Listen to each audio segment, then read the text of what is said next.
Hi there, I'm Brooke, and this is the story of how my mom found out that I hoard food. My mom has always been obsessed with eating healthily and exercising loads.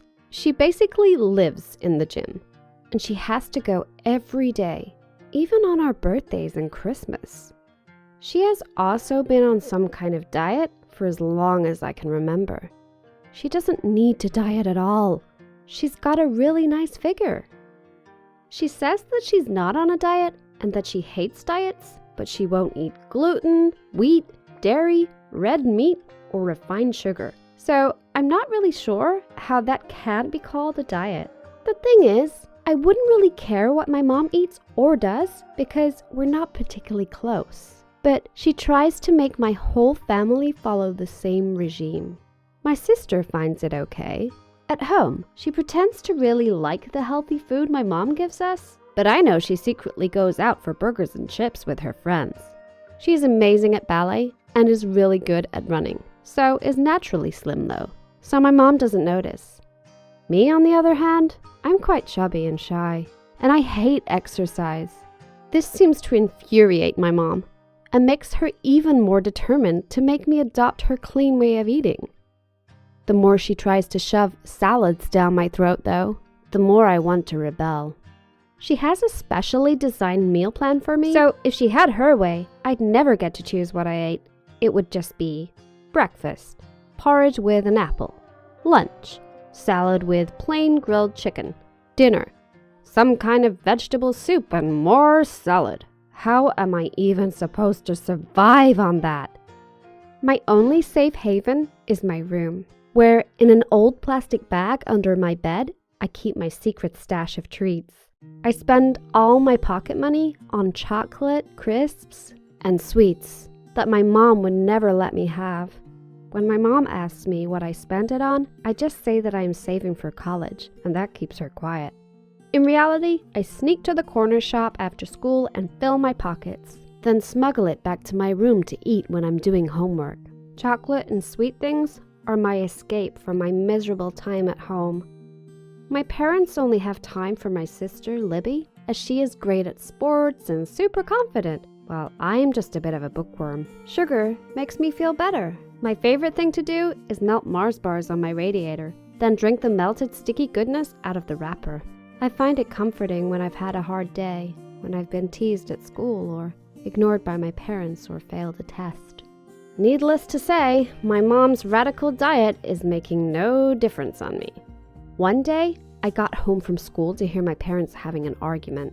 This wasn't completely new. My parents didn't really get on that well and often fell out over things. I was just heading upstairs, dreaming about my melted Mars bar, when I heard what they were arguing about. I heard my mom say something about finding 20 Mars bars. Uh-oh. I was in trouble. I dashed upstairs, and to my horror, the plastic bag had gone.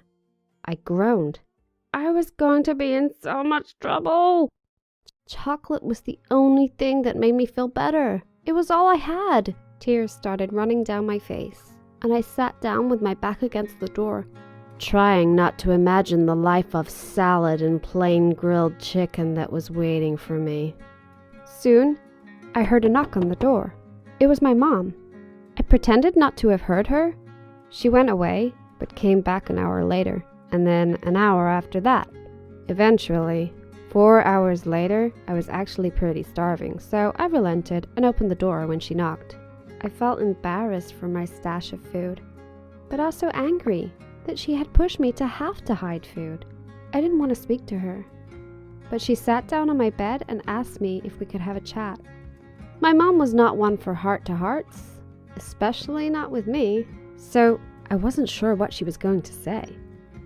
Probably telling me off about my hoarding, telling me I was going to get diabetes from the amount of sugar I was eating, that the diet she put me on was for my own good. But she didn't. Instead, she started crying.